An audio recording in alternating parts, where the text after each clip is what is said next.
Olá, este é o Revista TST, o programa semanal do Tribunal Superior do Trabalho. E a edição de hoje está cheia de decisões importantes, viu? Dá só uma olhada.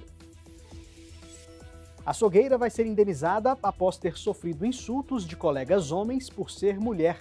A trabalhadora afirmou que quando começou a trabalhar no açougue, passou a ouvir dos colegas homens frases como lugar de mulher é na cozinha. Alegou ainda que os colegas se negavam a ajudá-la a carregar coisas pesadas. Os fatos foram levados para a chefia, mas nenhuma providência foi tomada. Terceira turma mantém justa causa de porteira que se recusou a tomar vacina contra a Covid-19. TST encerra ano judiciário com resultado positivo.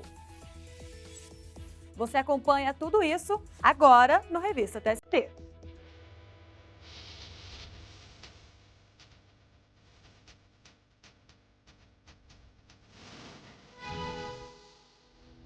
O Pleno do Tribunal Superior do Trabalho rejeitou o recurso de uma empresa de ônibus no Ceará contra a condenação ao pagamento de multa por atraso na quitação de verbas rescisórias de um motorista. A aviação questionava a punição porque havia ajuizado a ação de consignação em pagamento dentro do prazo. Vamos saber mais detalhes sobre essa decisão com o repórter Rafael Oliveira. Oi, Rafael. Oi, Anderson. Oi, Luana. A empresa dispensou o motorista por justa causa em razão do histórico funcional dele, que registrava diversas infrações de trânsito e faltas disciplinares. No dia da rescisão, o profissional não compareceu ao sindicato, levando a aviação a ajuizar a ação de consignação para afastar a aplicação da multa por atraso e encerrar o contrato de trabalho com a quitação dos valores devidos. Embora o pedido tenha sido apresentado antes dos 10 dias previstos na CLT para o pagamento das parcelas rescisórias, a empregadora só efetuou o depósito judicial 14 dias depois. Por isso, o juízo de primeiro grau declarou a extinção do vínculo, mas decidiu pela punição por atraso. A decisão foi mantida pelo Tribunal Regional do Trabalho da 7ª Região no Ceará e pela 6ª turma do TST. Quando o caso chegou à seção 1 de dissídios individuais, houve empate na votação e o processo foi remetido ao Tribunal Pleno. No recurso de revista, a empresa sustentava que deveria ter sido aberto prazo de 5 dias para o depósito da quantia consignada, pois não haveria prejuízo ao trabalhador. O relator, ministro Evandro Valadão, entendeu que, no caso concreto, sem mora, o devedor não pode ser responsabilizado com multa. A ação de consignação em pagamento é instituto de natureza eminentemente material, constituindo-se em forma legal de extinção das obrigações. Seria como se disséssemos que a consignação em pagamento extingue a obrigação mediante pagamento indireto. O debate no Tribunal Pleno do TST foi intenso. As ministras Dora Maria da Costa, Maria Cristina Peduzzi e Morgana Richa acompanharam o voto do relator. A ação de consignação em pagamento constitui meio disponível do credor para extinguir a obrigação e não meio de purgar a mora, pois, de fato, no caso concreto, a mora é do credor que se recusou a receber o pagamento na forma prescrita em lei. O empregador despede o empregado por justa causa reconhecida em primeiro grau, reafirmada em segundo grau. O empregado não gosta do enquadramento da justa causa, não comparece no sindicato, se recusa a receber e o empregador vai pagar multa. Então, nessas condições, a Igreja, a Corte, eu acompanho o voto do relator. Prevalece, portanto, a regra especial, ou seja, as disposições dos prazos do CPC de aplicação subsidiária ante a omissão da CLT quanto a esse tipo de ação. O ministro José Roberto Pimenta apresentou voto divergente. Ele ressaltou que a ação de consignação em pagamento é um procedimento especial, cuja pretensão é a declaração de extinção pelo depósito de determinada obrigação. Me parece data vênia, com todo respeito, incorreta essa premissa de que, nesses casos, o devedor e empregador dessas parcelas rescisórias, a empresa, não incorre também em mora. Quando, diante da injustificada recusa do credor, do empregado, ela deixa de consignar em juízo o valor dessas verbas rescisórias que ele próprio empregador reconhece devidas. Eu não estou falando das verbas rescisórias decorrentes da dispensa sem justa causa.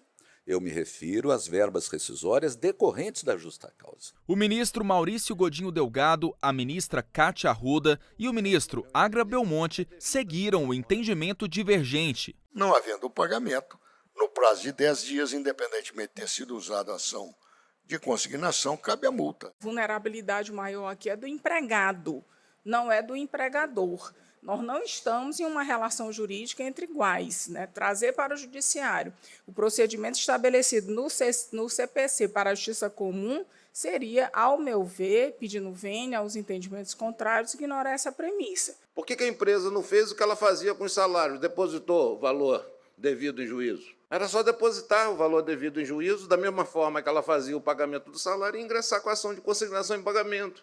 O julgamento chegou ao fim com 13 votos pela rejeição do recurso da empresa de ônibus. Assim, por maioria, ficou mantida a condenação ao pagamento de multa por atraso na quitação das verbas rescisórias do motorista. Anderson, Luana, volto com vocês. Muito obrigada, Rafael, e bom trabalho para você.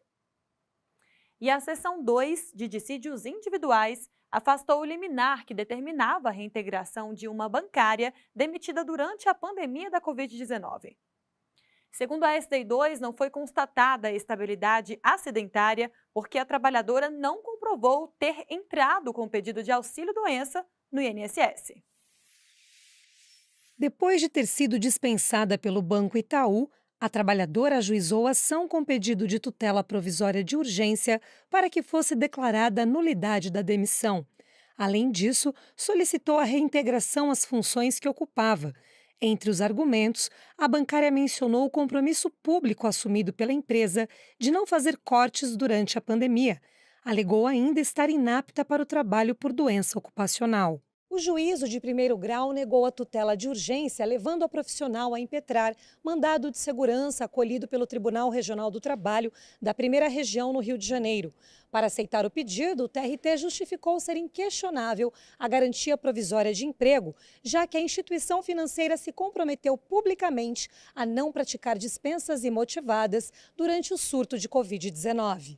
O banco recorreu ao Tribunal Superior do Trabalho.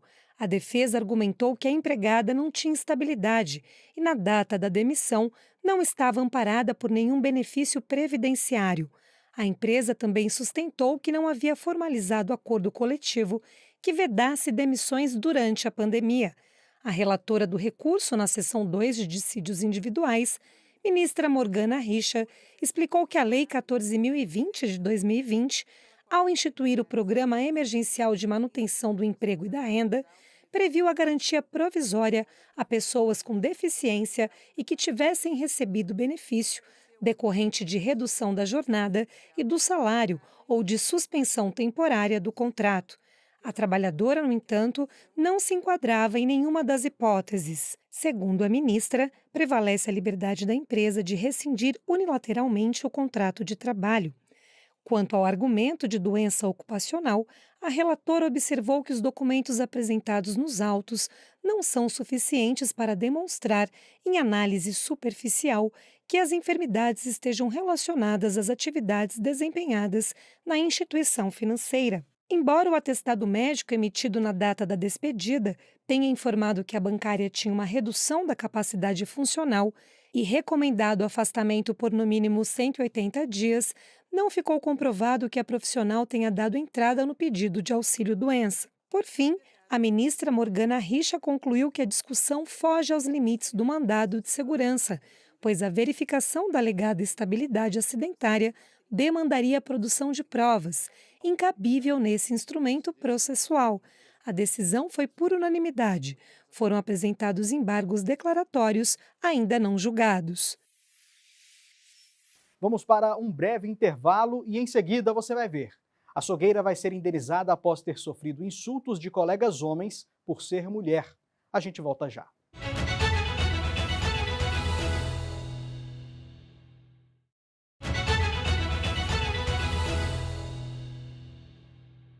Vamos acompanhar agora as decisões das turmas do TST. A vacinação contra a Covid-19 começou no Brasil em janeiro de 2021. De lá para cá, mais de 500 milhões de doses foram aplicadas, conforme dados do Ministério da Saúde. E um caso envolvendo a imunização contra a doença, Luana, chegou à Justiça do Trabalho. Na terceira turma do TST ficou mantida a demissão por justa causa de uma porteira que se recusou a tomar a vacina. Para o colegiado, a decisão individual não pode se sobrepor à saúde coletiva. A empregada trabalhava para um condomínio em Aracaju, Sergipe. De acordo com o processo, ela chegou a ser advertida com suspensão, mas mesmo assim decidiu não tomar o imunizante contra a Covid-19. Como não apresentou fundamentos para a recusa, o condomínio a demitiu em 2021. De acordo com o síndico, a situação ficou insustentável porque todas as pessoas que trabalhavam no local apresentaram ao menos a primeira dose da vacina. Em defesa, a porteira disse que não havia lei que a obrigasse a fazer isso. Entre outros motivos, alegou que tinha arritmia cardíaca, com risco de reações adversas e que o comprovante de vacinação não era exigido nem de moradores, nem de visitantes do condomínio. Após ter o pedido de reversão da justa causa negado pelo Tribunal Regional do Trabalho da 20ª Região, a empregada recorreu ao TST. Na terceira turma, o relator do recurso da porteira foi o ministro Alberto Balazeiro.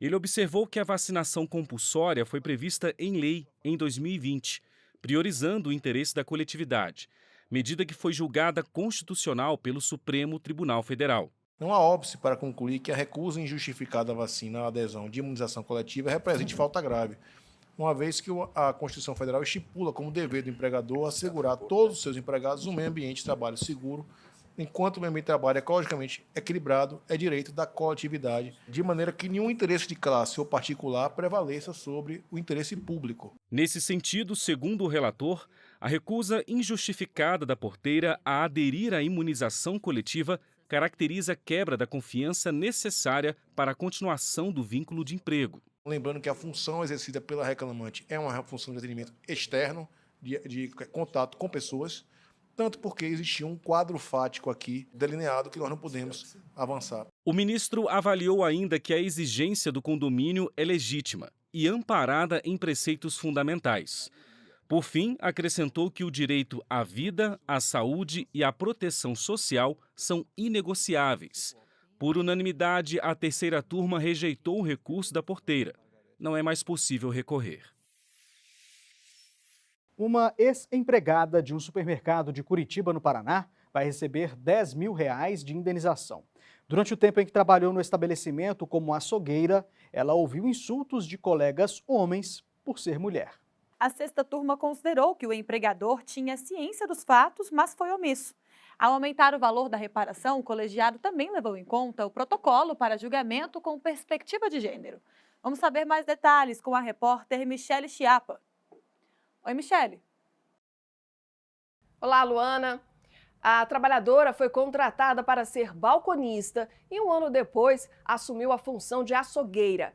No processo, ela afirmou que quando começou a trabalhar no açougue, passou a ouvir dos colegas homens frases como "lugar de mulher é na cozinha".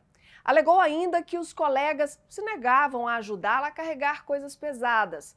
A empregada registrou também que relatou os fatos à chefia, mas que nenhuma providência foi tomada. A dispensa veio quando ela começou a ter crises de enxaqueca agravadas pelo trabalho em câmara fria, já que não utilizava proteção adequada. Por todos esses motivos, pediu indenização por dano moral. O pedido não foi aceito em primeiro grau. Mas o Tribunal Regional do Trabalho da 9ª Região no Paraná concedeu a reparação moral no valor de R$3 mil. O TRT levou em conta o depoimento de uma testemunha responsável pelo treinamento da açougueira. Conforme o relato, a empregada era desrespeitada constantemente, inclusive pelo encarregado do setor, que fazia piadas sobre as dificuldades que ela sentia na câmara fria. A discussão chegou ao Tribunal Superior do Trabalho. A relatora na sexta turma foi a ministra Cátia Arruda. Ela frisou que, além da gravidade dos fatos narrados, era preciso considerar a culpa da empresa. A ministra, que é coordenadora do Programa de Equidade de Raça, Gênero Gênero e Diversidade do TST fundamentou o voto com base nas convenções da Organização Internacional do Trabalho que tratam do combate à discriminação no trabalho e da violência e do assédio em razão de gênero. No ordenamento jurídico brasileiro, a relatora lembrou que a discriminação de gênero fere o princípio da igualdade previsto na Constituição Federal. Além disso, a Lei 9.029 de 1995 proíbe toda prática discriminatória e limitativa em relação ao trabalho por motivo de gênero. Por fim, a relatora explicou que em 2021, o Conselho Nacional de Justiça criou o Protocolo para Julgamento com Perspectiva de Gênero. O documento visa a superação dos entraves à equivalência de dignidade entre mulheres e homens. Por unanimidade, o colegiado decidiu que a ex-empregada vai receber indenização de R$10 mil. Ao aumentar o valor, a turma considerou que o supermercado tinha ciência dos fatos e foi omisso na busca de uma solução. Não cabe mais recurso. Eu volto com vocês no estúdio. Luana. Muito obrigada, Michele. Bom trabalho para você. E fechando o nosso giro, a 7ª turma anulou o julgamento de recurso realizado pelo Tribunal Regional do Trabalho da 2ª Região, em São Paulo, envolvendo um bancário e o Bradesco. Os ministros consideraram inválida a comunicação da data da sessão telepresencial apenas por e-mail. A defesa do bancário entrou com recurso no Tribunal Regional do Trabalho porque os pedidos do profissional no processo trabalhista foram concedidos apenas parcialmente pelo juízo de primeiro grau. De acordo com o Diário Oficial de 17 de maio de 2021, o caso seria analisado pelo TRT em sessão virtual. Mas, como o advogado se inscreveu para sustentação oral, o julgamento foi transferido para a pauta telepresencial, sem data específica. Meses depois, o defensor disse ter sido surpreendido com a publicação de decisão desfavorável proferida em sessão realizada pelo TRT. O aviso da convocação, segundo ele, não havia sido publicado no Diário Oficial Eletrônico e teria sido enviado apenas por e-mail. Em novo recurso apresentado ao Tribunal Superior do Trabalho, o profissional defendeu ser imprescindível a intimação pelo Diário Oficial. Além disso, alegou diversas possibilidades de falha no envio e pediu a nulidade da comunicação. O relator do caso na 7ª turma, ministro Cláudio Brandão, ponderou que, conforme certidão do TRT, o e-mail foi enviado para o endereço indicado pelo advogado e também para o cadastrado no sistema judicial eletrônico. O envio informava a inclusão do processo na pauta telepresencial com data e disponibilizava o link de acesso. O procedimento teria respaldo em um ato da Presidência da Corte, editado durante a pandemia. Porém, na avaliação do relator, a medida não dispensou a necessidade de publicação no Diário Oficial. O envio do e-mail às partes refere-se tão somente aos requisitos para a transmissão e o convite para o ingresso na sala, mas isso não autoriza a que o Tribunal Regional e mesmo essa Corte Superior, se fosse hipótese, publicassem a pauta de julgamento, porque, na verdade, interessa a publicidade não apenas às partes em si, mas também a necessária transparência e publicidade da sessão de julgamento. Por isso, presidente, que neste caso entendi que houve o cerceio ao direito de defesa e comprometido também devido ao processo legal. Assim, a 7ª turma seguiu o voto do ministro Cláudio Brandão para declarar a nulidade do julgamento e de todos os atos processuais subsequentes. O colegiado determinou ainda o retorno dos autos ao TRT para reinclusão do processo em pauta, com publicação em órgão oficial e direito de sustentação oral ao advogado. A decisão foi unânime. Depois do intervalo, TST encerra ano judiciário com resultado positivo. É daqui a pouco.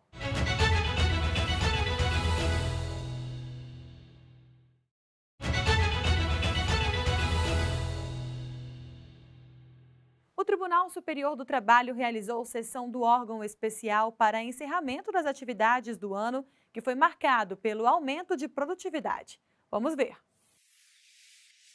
2023 chega ao fim com mais de 486 mil processos julgados pela Justiça do Trabalho, 32 mil julgamentos a mais que o número de processos recebidos.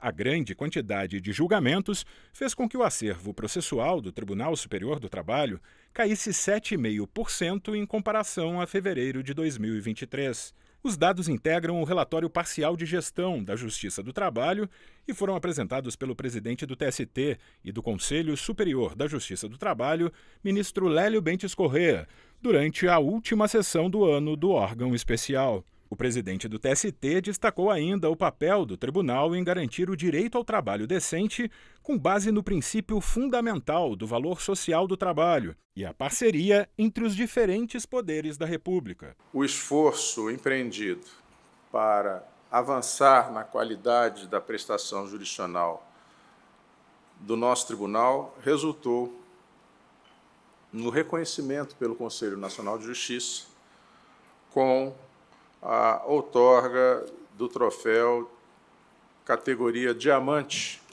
do Prêmio CNJ de Qualidade 2023, o que evidencia a excelência da prestação jurisdicional por parte desse Tribunal Superior, tanto do ponto de vista quantitativo quanto do ponto de vista qualitativo. O vice-presidente do TST e do CSJT, ministro Aloísio Corrêa da Veiga, destacou que somente em 2023 a Corte Trabalhista homologou 1.500 acordos de conciliação, o que representa um volume total de 400 milhões de reais. Com os acordos de cooperação técnica, nós conseguimos que houvesse a existência de mais de 10 mil processos. A AGU, Petrobras, Volkswagen, desistências de processos que aguardavam na vice-presidência uma solução que já demorava mais de 10 anos. Está valendo a pena, porque o volume é imenso. Estamos proporcionando que haja, naturalmente, a solução de conflitos por um método adequado. Durante a sessão, também foi lançada a campanha Férias Sem Trabalho Infantil, voltada à proteção de crianças e adolescentes. Elaborado em parceria com o Ministério Público do Trabalho e o Fórum Nacional de Prevenção e Erradicação do Trabalho Infantil, o material será distribuído em locais de grande circulação de turistas, como aeroportos e rodoviárias interestaduais, durante o período de férias escolares. A campanha estimula a população a combater o trabalho de crianças e adolescentes. Por meio de um QR Code, que também está disponível aí na sua tela, é possível acessar canais de denúncia do Ministério Público, do Governo Federal e da Justiça do Trabalho. O material divulga ainda o Disque 100, canal voltado a denúncias de violação dos direitos humanos. É uma questão muito séria, uma realidade que vemos e presenciamos no Brasil, do trabalho infantil efetivo, que aumenta muito nas férias, quando há uma conjunção de fatores negativos, que é o aumento do turismo, o aumento das festividades e a exigência, infelizmente, ainda desse trabalho infantil para suprir as carências, as necessidades e a desigualdade que é existente ainda no nosso país. Com o encerramento do ano judiciário, os prazos processuais no TST estão suspensos desde o dia 20 de dezembro e vão ser retomados em 1º de fevereiro, após as férias coletivas de ministras e ministros da Corte. Fique agora com outras notícias de destaque.